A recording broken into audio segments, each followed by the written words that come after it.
Welcome to Talking About Somerville.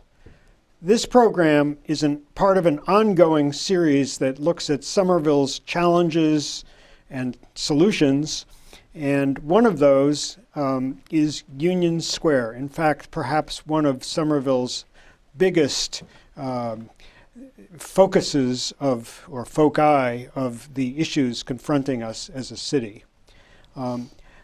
With me today are three distinguished aldermen, Bob McWaters, Marianne Houston, Mark Niedergang.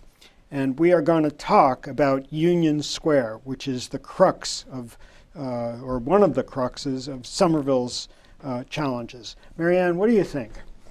Well, what do I think? There's so much to think about regarding Union Square. The focus of Union Square really began intensely when, there was talk about the Green Line extension, and then the city, I think 4 or 5, maybe 6 years ago, undertook rezoning of Union Square. But now we're right in the midst of deciding what the future of this area of the city will look like. And what happens here is going to impact a lot of things citywide. I think for people who are curious about what's going on, there are a lot of moving parts. Sometimes it's difficult to keep track of what's going on and what comes next and what will be coming in the future. But I could name a few things. We're in the midst of coming up with a neighborhood plan. There has been a master developer already chosen for the square. Also, there are what's being called locus meetings. There's a group of about 33 people who will give input on the community benefits agreement. There's a community advisory committee. So think about all what I just named, the list of what I just named, and add to that many, many meetings, just public meetings. And so, it can be confusing, but I think we're going to all here today to kind of talk about things that we want to bring out, particular things that we think should be discussed and should be a focus. Mark, what are a couple of the particular things that you think about a lot in your position as alderman? Well, I don't represent part of Union Square. My ward, Ward 5, is up the hill towards Davis Square in the center of the city. But as the chair of the Housing and Community Development Committee and as an alderman, it's something I have to be concerned about. I think it's the most important thing going on in the city right now and will affect the future of Somerville for generations to come. I'm concerned about a lot of things in terms of what's being discussed, the sheer scale of development in the plan that Marianne mentioned, the community benefits agreement, making sure that the city and the community gets our due out of this development. It's really critical that this be good for the residents of the city and not just make developers a lot of money. I'm concerned about some of the big buildings that are in the plan, and commercial versus residential, which I know we'll be talking about, the infrastructure and the environmental impacts of the infrastructure needs. There's just so many major issues. It's really daunting. Let's take it from there. Bob, what are the things that you are thinking about vis-a-vis Union Square development? I'm thinking about commercial development and jobs. I know initially in the neighborhood improvement plan, the draft, the ratio is 60-40. As one alderman, I'd like to see that increased. In my opinion, I think small business and commercial development can be the economic engine for the city. We don't have a great ratio in terms of residential to commercial in the city, and I think there's enough square footage in the D2 and D3 blocks to increase that commercial development. And I know in the strategy meetings so far, Locus has said to the strategy leaders, this is your plan. So I hope the community gets out, attends these meetings, and insists on increasing that commercial development. I think that's really key and crucial moving forward, because jobs, affordability all fall in place if you have more commercial development in the city. Yeah, agreed. There are some small businesses that exist profitably or semi-profitably in grandfathered in old buildings, which are in some cases being bought by developers with an eye toward redeveloping those buildings, tearing them down, building new space which is not going to be affordable for the small businesses. So that's pretty critical. Yes, and we're concerned about displacement. I kind of like the concept in the neighborhood plan. They're trying to model it after Kendall Square in it, regarding the anchor, which they claim they want to encourage mid-sized companies to come here. And also, I think they allude to you need one big commercial developer, and that will help bring in these mid-sized companies. Kind of an anchor. An anchor, like Kendall Square and the Seaport. I think they're trying to craft the commercial development in Union Square, and I think conceptually moving forward, that's a good idea. So, Marianne, just talk about related issues of commercial and residential development from your understanding. Well, I do think that we could use that model that Bob was talking about. And again, the reason why it's so important is that we don't have deep pockets. We have not ever had deep pockets in the city. And by deep pockets, I mean the kind of deep pockets that Cambridge has, specifically because they're able to leverage that commercial development. And when you think about the kinds of things that Cambridge is able to do for its citizens, that's made possible because of that revenue. So unless we encourage the right kind, and I'm not talking about the kind of commercial development that dwarfs small business, but that actually complements small business and provides the customers for our small business, that's the kind of commercial development we should pursue. Talk in specifics. You know, what's a concrete example? A concrete example is an example of, for instance, I don't know, a company that is doing research and development. It might be, a large architectural firm. It may be even, healthcare organization. I mean, in other words, it's a commercial development that provides commercial tax revenues for the city, but does other things as well. So the revenues are important because we're always in a position of having to beg, borrow, and steal for the good things we want to do for people who we want to help, for people who may not have the means to stay here.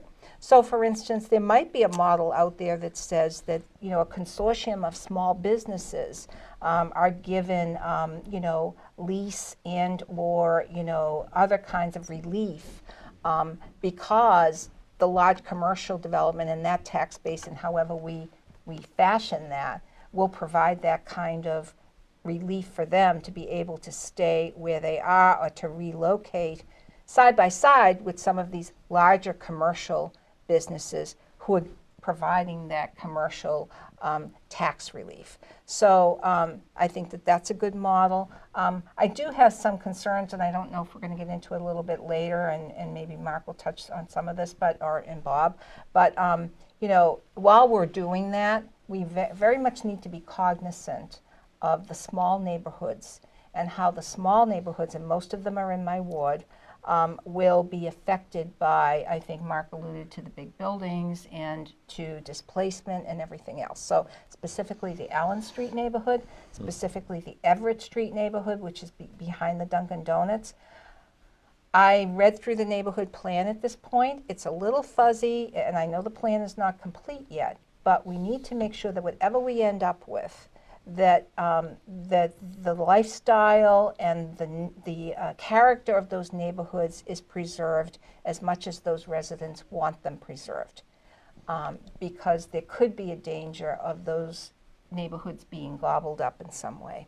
And that's my concern, and that's one of the things that I'm looking at the neighborhood plan specifically for, and the way that the zoning gets rolled out for this, so that there's a protection there in some way, shape, or form. So one of the issues that plays directly into preserving neighborhoods and preserving a way of life and also allowing for development is infrastructure, and to some extent perhaps open space issues, and all that kind of is framed by those two areas. Mark, what is your take on infrastructure development and Talk There's about that. there's a little bit. lot of needs in Union Square. We all know about the flooding that happens there. There's been studies by a big engineering firm. They're looking at redesigning the whole sewer system in Union Square and surrounding it. That's going to cost tens, if not scores of millions of dollars. So that's already in process. But the neighborhood plan envisions a whole-scale redevelopment of Union Square and Boynton Yards, and that will mean, you know, probably hundreds of millions of dollars of infrastructure costs. And this is all, you know, interrelated with environmental issues. You know, the flooding that we have, the heat sinks that we have because there's so much concrete, the lack of open space, and some of the concerns that I have. I mean, this neighborhood plan is a tremendous accomplishment, but there's some areas, you know, that are just kind of not clear yet or not clearly defined. It's still a draft, so people can provide input Mark, on it. jump in on infrastructure. That is a term that covers a lot of ground. Yeah. You know, the So we're plumbing talking for the sewer system right. or roads. Streets, you know, Be electric, specific, Mark. utilities, open space, parking. Those are the things that I think of as infrastructure. So what are some of the pros and cons? What are the considerations? that- I think the administration's been doing good work on the sewer and the water system, and everybody Meaning seems what? to have, Meaning what? meaning replacing the sewer system, Uh-huh. which just, you know, that's why there's so much flooding in Union Square. The sewer system is simply not up to dealing with the kinds of heavy rains that we get now. It doesn't allow for the volume of stormwater runoff Exactly. to be taken from Union Square and deposited somewhere, which Well, is it would go through, Out you to know, the- to the Yeah, sewage yeah. treatment Sewage- plant, or sewage a treatment. lot of it still gets dumped into the rivers, but like the Mystic River. yeah, but it's supposed to go to sewage treatment. So that's a big problem. And then, you know, other things like open space, which, you know, the reason that we have the water runoff problem is because there's not enough surface to absorb the water. So In other need words, to we have more open impervious space, parks, surfaces, yeah. roadways, driveways, sidewalks, et cetera, don't allow the water to be absorbed into the earth below. Is there any vision for providing surfaces which will allow water to flow through? And if so, what are those? Anybody? Well, there is zoning that requires pervious surfaces that water can flow through, and we're looking at strengthening that and improving that as part of the zoning overhaul. But there just needs to be less concrete and more open space, and that's one of the issues in the Union Square neighborhood plan. I think a lot of the neighbors feel like there's not nearly enough open space in it, and there's no city, you know, there's been a fiscal impact analysis done of the plan by a well-regarded consulting firm, but a couple of things that are not in it are: city is not proposing to spend any money on open space. The city is not proposing to spend any money on parking. These are two critical things for the development of Union Square. Now, I guess the hope is that the master developer or the developers will pay for it, which would be great. But open space is really expensive in Somerville. And there's a lot of other infrastructure costs as well in Boynton Yards, which is on the other side of the railroad tracks. Very undeveloped. There'll need to be new streets there, a lot of infrastructure put in there. There's not a whole lot of money in the plan for that. So the question is, how is all this infrastructure really going to get done? And I don't think there's been an answer yet to that. Bob, what do you You know, think? to piggyback on what Mark is speaking about, the open space and green space in Somerville is the worst in the state. I know in the special districts we've had some initial meetings, and the planning department is looking at 15%. Pardon me for jumping in. Yes. But when you say it's the worst, what are you talking about specifically? The number of The- square meters of open space? What I just learned the other day was we have roughly 2.2 acres per thousand, and the average in the state is about 6.5 per thousand. We are by far the lowest in the state in terms of green space and open space. And I think with this neighborhood improvement plan and the development in this area, I think in the special districts, they're initially talking about 15%. I would like to see that pushed up to anywhere from 20 to 25%. And I think you can get to that ratio. I know Mary Ann and Mark and I have been to some neighborhood meetings where they show you could actually go up to almost 30%, over 30%. And I think that's, moving forward, I think that's something like, you know, I hope that the strategy members and the CAC and the administration worked in the CBA that increase the percentage from 15% to at least over 20%. What's the pushback against that ratio, that ideal ratio? Well, that's the master developer. They want more area to develop. So in other words, the master development wants more physical buildings, yes, rather than open space. that would be my guess, and I mean my colleagues can jump in on that. Yeah, it'd be less probably money for them to make. And, you know, less open space and green space for the public. So, but I Marianne, think I think too that we've been discussing this, and we think it's really important to embed this in our overall rezoning of the city, Yes. because unless you do that, there is nothing that will compel, and I don't care how many conditions you put on any development plan or any plan that comes before zoning or planning, unless you build it, bake it into the zoning. And as I think Bob has a good idea here, bake it into the community benefits agreement, especially for the master developer in Union Square. There's going to be nothing that compels a developer to do that. And it has to be significant and useful open and green space. what leverage does the city have in order to create that built-in zoning mandate for? Well, let me tell you what the leverage is. The leverage is the 11 aldermen that sit around that horseshoe. That's the exact leverage in this city, because nothing can happen in zoning without us voting on it. And we are the deciding factor there. So instead of us being on the defense, we need to be on offense here. We're running this show, okay? And if we are running this show to the extent that we think that we can, and we're allowed to legally, we should take advantage of that.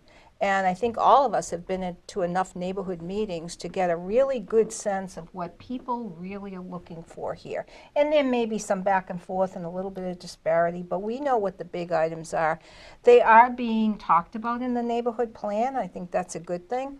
But I think that the onus is on us to make sure the final product, either with the overall zoning, specific zoning, however it goes for Union Square, whether it's an overlay, whether they're PUDs, whatever they are, that we bake into whatever, we call the shots here and we say what we want. And, if people don't like that, they need to go play in another sandbox. But, we need to be very clear about what that is. I just want to also pick up on a few things that Mark mentioned about the infrastructure. I'm concerned about the infrastructure piece for a lot of different reasons, but one of the biggest reasons is that there has been no plan set before us yet for how this thing is going to be paid for, number one. And the second thing is when it's going to start. For the life of me, I can't imagine that you can begin to design buildings, that you can begin to put together, plans for 3 acres in Boynton Yards without having this be a more solid plan and agreements upon what the infrastructure work is that has to get done prior to all of that happening. 30 or 40 years ago, Boston Properties commissioned a master plan initiative for Kendall Square, which evolved over many years. It called for mixed-use development. Ultimately, it called for a reduction, not an increase in parking, actually, per person, or whatever the unit is. You have just said that the aldermen are behind moving forward in that direction, baking in the kind of positive zoning regulations that would lead toward, I'll put it in general terms, a higher quality of life, more economic return for the city, more open space, the things that all of us value and treasure, actually. The developer and the city are in negotiation over these things. Does it really come down to just dollars and cents? or are there other issues that each side is concerned with? Well, let me make a comment on the zoning. I think the negotiations are very complicated, and there's a large number of factors. I mean, obviously the master developer is concerned about making money. That's what they do. They have investors. They have to provide funds for their investors.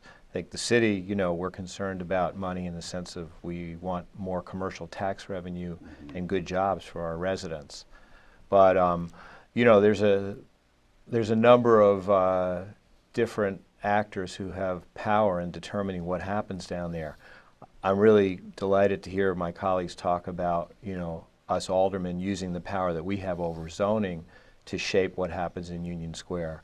But there's some things that we can't affect. So, for example, the Somerville Redevelopment Authority now, which is a 5-member unelected board, essentially has the power to make decisions about the 7 key development blocks in Union Square, D2 and D3, what Bob mentioned before being the most important ones, the 2 largest ones that are on either side of the railroad tracks off of Prospect Street. And so they have a lot of power in being able to determine what happens there. They can take properties by eminent domain, which they did on the D2 block, and that's why that block is now cleared for development.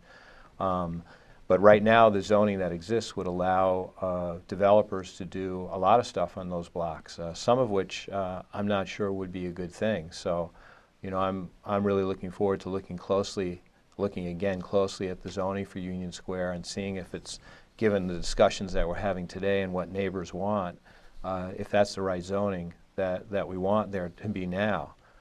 So, there's very complex discussions and negotiations going on, a lot of moving parts. Things get clearer and clearer as we move forward, but I'm thinking that some decision points are likely to be reached in the next 3 or 6 months. Because if the T station is coming in, which of course the Green Line extension future is a big question everybody has. Hopefully we'll be learning more about that next week. It's supposed to be a big announcement. But if the T station comes in there in a couple of years like it's supposed to, the developers want to be building, and we want stuff to be built too. Yeah, and I agree. We do want stuff to be built too, and it is complicated. And some of what complicates it is there really isn't a clear roadmap. There is a roadmap. There are a lot of things happening. There are a lot of ideas out there. But how you get from point A to point B right now is not yet clearly defined. And I think, when Mark was saying, the current zoning that's in Union Square, we worked very hard on. And, there might have been a few tweaks here and there, but people knew what was coming in terms of the parcels that the city owned, in terms of parcels, because it was specific TOD zoning that we put in there. It was transit-oriented development zoning. So, my question though is, will a developer move forward on that zoning because we're redoing zoning for the whole city? Will Union Square go through that rezoning? And this is why, I'm a little confused at this point, and I don't really see how we're going to get from point A to point B and what we're going to be using to do that. So, technically somebody right now could start building under the current zoning, I'm assuming. It's not tomorrow, but, it could happen. Marianne, unfold what you mean, or is a better way of putting it, unfold some of the details of zoning as it applies to Union Square. As it relates to Union Square? Yeah. Okay. I'm just going to do this really high level and really quickly because this could be like a year-long conversation. But basically what happened was that, Union Square, as we all know, for a very long time was the forgotten square. It was decaying. It was, I'm very familiar with people who live in the neighborhoods around there, and people were saying, what about us? The focus is on West Somerville all the time. What about Union Square? I've lived here my whole life. I went to school in Union Square. I've seen it through the generations. So, the thought was, well, the Green Line has to come. There's going to be a Green Line stop in Union Square. Let's look at the zoning and let's, see what would be possible here. And, in zoning, it's basically, what can you build on a particular parcel? In other on a words, the particular- rules. The rules of the game. How high, how big, how tall, how many units, the nature of those units, other things like green space and, all of that. And I know that what we did was, and I was very specific about that, is to make sure that when it abutted particular neighborhoods, that there were particular considerations given to the kinds of buildings that would be built there. So in a nutshell, you fashion zoning around, making sure that you can move the city forward, and make it livable, but also make it, financially viable. At the same time, you want to take into account people who live there already and how the zoning can complement their living and not destroy, their lifestyle. Yeah, and Bob, now as we go to 2016, because of the great discussions that have taken place, and I think the administration deserves credit for having an open process around this planning, some things have become clear that I think may not have been clear 5 or 6 years ago, like how much we need commercial development and how that's really the key in Union Square, as Bob was saying. And, it's not clear to me that the zoning that's here now would require that. So we have to look at that again and make sure that the zoning will give the city what we need, because all the developers want to build housing. The market is white hot. They make a fortune on it. And we don't want them to go in and build a lot of housing and then the real estate, boom, busts, and nobody's building anything, and we don't have our commercial development, and we've just got a lot of new people living in the square without jobs there, without the tax revenue to support that. That would be a disaster. So we have to make sure that the commercial development either comes in first or is at least commensurate with the residential development. Bob, thanks, Mark. Talk just briefly, really briefly, we only have a minute left, about the shape of commercial development and the shape of residential development as it applies to Union Square and jobs in particular. Well, again, I think it would have to go back to commercial development. I think. What does that mean? Office space, research space, life sciences, manufacturing, like incubators, like we have in Greentown Labs, the Hub Tech. These smaller companies that have the ability to grow, expand. Have one. I like the concept of having with the anchor one major corporation come in with the smaller, mid-sized companies. Transportation's the key. If you're going to keep, studies show that workers and the people in the city who can afford it need transportation to get to their jobs. If the Green Line, which the mayor's saying it's coming, there's still some questions about that. It may be in peril. We don't know. He's putting on a good face. But transportation's the key. Affordability. We can, and I think there's an ordinance in before the aldermen are to put 20% inclusionary zoning and development. Okay, I've got to jump in and thank you all. Briefly. Bob, Mary Ann, and Mark, thank you so much. This is really the beginning of a long discussion about Union Square. And thank you all, everybody, for joining, talking about Somerville. We will be back soon. Thank you. Thank you.